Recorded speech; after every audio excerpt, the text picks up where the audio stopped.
there's probably not a single story as overtold in Canada as that of the Mad Trapper. My grandfather listened to the radio reports as they were coming in when he was growing up in the North Shore, following the massive manhunt in Canada's Arctic as it was playing out. He was so taken by this world-famous tale of the Mounties hunting this mysterious Mad Trapper that he would frequently tell me the story when I was a kid. I wanted to do an episode on the Mad Trapper, but like I said, pretty much everyone's told the story. I was kind of hoping that maybe I could find a new angle on it, some kind of Maritimes connection maybe. Well, maybe that'll be a future episode. But while I was looking into this, I stumbled across a different interesting story about a trapper-related manhunt in the Maritimes that was told by a name you'll probably remember, because he's appeared on 2 podcasts so far. Detective William Carr. As the Mad Trapper manhunt was dominating headlines even in faraway England in 1932, Detective William Carr was doing a press tour of that country trying to sell his brand new book called High and Dry, which he'd written about his experiences trying, and quite frankly, failing quite miserably actually, to take down the famous rum runner Joe Walnut and his Madawaska mob. Much to the detective's annoyance, though, on his book tour, he found that all the English reporters weren't interested in his book at all. The only thing they wanted to ask him about was his thoughts on the ongoing Mad Trapper drama that was still happening in Canada. So, Detective William Carr told the reporters about his own earlier encounter with some very different renegade trappers that he'd encountered deep in the icy woods of Carleton County in New Brunswick some years earlier. You're listening to Backyard History, the hidden stories that happened in your own backyard, the podcast version of the weekly history column running in newspapers across the Maritimes, with your host and author, Andrew McLean.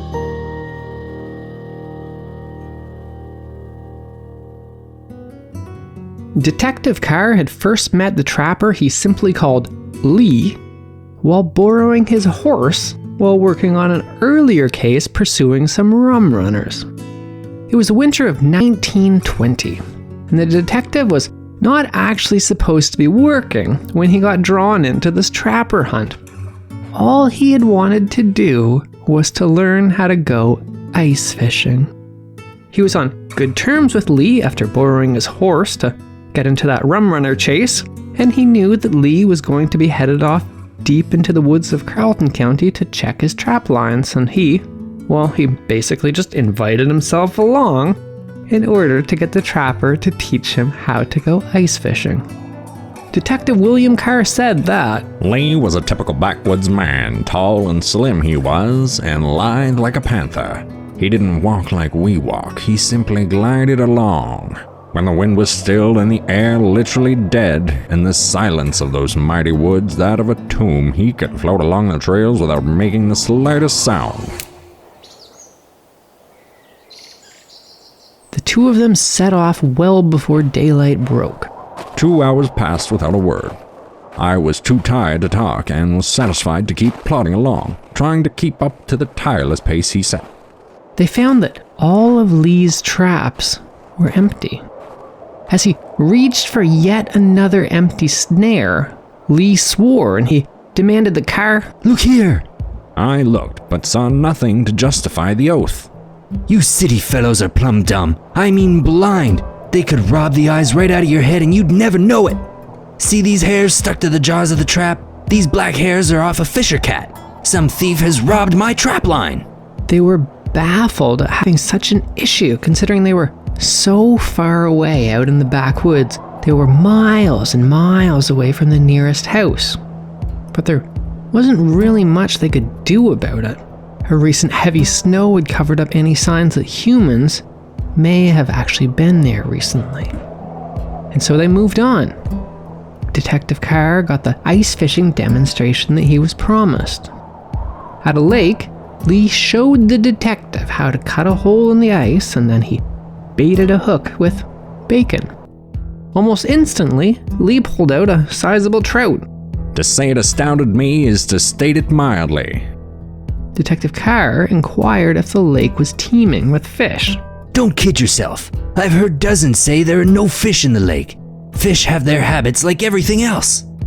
Lee explained his trick to the detective. He cut a hole in the ice near the spring that fed the lake. The trout had been hanging around the spring because the spring water was cool in the summer and warm in the winter. Relatively speaking, of course. There's really no need to freeze or starve in the woods. The trapper told the detective. It's the greenhorns that get into trouble. After frying their catch at a lakeside campfire, the two of them resumed checking the trapper's lines. It turned out that all of Lee's traps were empty. Lee was convinced that it was the work of thieves, declaring, They must have followed my trail when I've been going my rounds and located my traps. They waited for a snowstorm, then robbed my traps, knowing the falling snow would cover their tracks. These fellows aren't so far away. They are probably strangers. If so, they've probably built a cabin or are using one of the old logging camps. I'm going to circle around today and see if I can pick up their trail. Detective William Carr worked in St. John, which at the time was the province's only big city. His day job was apprehending rum runners, and this was the very early days of Prohibition. This wasn't the era of gunfights or the Liberty making dangerous escapes, as we saw in the Liberty on the Rocks trilogy. Basically, in these early days, his job was simply tracking down bars that were operating selling illegal booze and handing them fines. This wasn't a high stakes or difficult job. The bar owners would pay their fines and go back to selling more booze the next day. There was certainly no risk or threat of violence in the big city at this time. Perhaps thinking that things in the backwoods of Carleton County worked just the same as in the big city, the detective instantly suggested to Lee that they should try and arrest the thieves. He developed a whole plan. He and Lee would head off as usual, but then they would double back over their own footprints to capture the trap robbers in action, and then they would arrest them. It wasn't a terrible plan, actually. The tactic of doubling over their own footsteps in the snow had been used successfully by the mad trapper to elude the Mounties high in the Arctic. However, Lee instantly threw cold water on the straight-laced English detective's plan. The trapper declared to the detective that he wasn't in the big city anymore. The backwoods of Carleton County were no place to be confronting strangers who would almost certainly be armed. Life was dangerous out there in Carleton County, and their lives would be short if they tried anything as foolish as trying to arrest two armed strangers when they were approximately a 16-hour walk away from the nearest human settlement. Instead, Lee suggested a considerably more cautious plan, which they did end up following. Instead of backtracking, they snowshoed through the snow in a big looping circle, and they slowly crossed back over their own tracks hours later.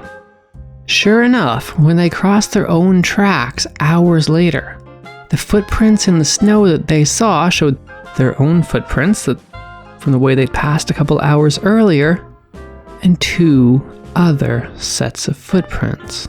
They were being followed by two men. The trapper and the detective were themselves now being hunted through the snowy backwoods by two strangers who were robbing Lee's traps. In a kind of reversal, Lee and Detective Carr began tracing back the two robbers' tracks. Not to follow them though, mind you.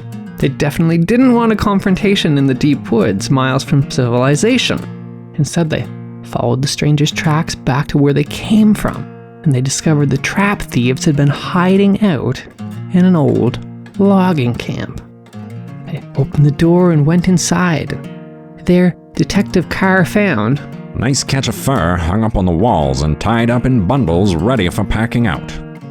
Lee, meanwhile, just flatly announced to the detective that I'm taking the fur they've got bundled. Detective Carr, who was very by the books, protested as Lee began picking through and taking some of the furs. but the trapper didn't stop and simply told him. It's probably mine anyway. The trapper then informed the detective what their next plan of action was. Chances are they'll know they've been caught and won't follow us. But if they do, it means trouble. I'm headed straight for home. It'll be 16 hours steady going. I can travel these woods by night. They won't be able to catch us by night. Do you think you can do it? In Detective Carr's retelling, he responded to the trapper that he could in fact manage the 16-hour straight snowshoe hike back to the nearest humans, although he did note that his voice sounded a lot more confident than he actually felt. They went through the woods on snowshoes. They crossed over 2 beaver dams to get over swamps. They removed their snowshoes at one point in order to cross a windswept frozen lake in order to confuse their pursuers by having their tracks disappear. And they trekked all night straight through the snowy forest without any rest. It turns out that Lee had actually been pretty optimistic when he suggested it was going to be a 16-hour hike. Or possibly Detective Carr was slowing him down, because it actually took 25 hours of straight travel before they managed to reach Lee's home and notify authorities about the rogue trappers. Detective Carr wrote, We had eaten nothing except some biscuits. My reward was a hearty breakfast of buckwheat pancakes and boiled eggs, and after that, a sound sleep. Lee's reward was $600 worth of prime fur. That $600 reward would be, in today's money, about $8,500. A posse of police and game wardens were dispatched to the old logging camp where the thieves were arrested without incident. Perhaps aware that the British public he was telling his story to probably were wondering why he and Lee didn't confront the 2 trap thieves directly, Detective Carr explained to his English readers that Canadian winter manhunts either ended in surrenders or shootouts. Officers of the law in the backwoods country know that it is comparatively easy to get their man once they're on the right trail. They also know this: if the man they are after shows he is aware they are on his trail and does not stop and surrender, the police realize at once he intends to die fighting. The police could ultimately not prove that the 2 trap thieves had actually stolen the furs from Lee's traps. They were indeed actually charged, but they weren't charged with theft. Instead, they were charged with poaching. You see, when Lee was picking through the piles of furs in the old logging camp, he'd been careful to leave any beaver pelts behind. It was closed season on beaver trapping that winter, meaning that it was illegal to hunt them, and that's why the 2 trap thieves were charged as poachers. That was Backyard History with your host, Andrew McLean. Thanks for listening, and stay tuned for another hidden story that happened in your own backyard.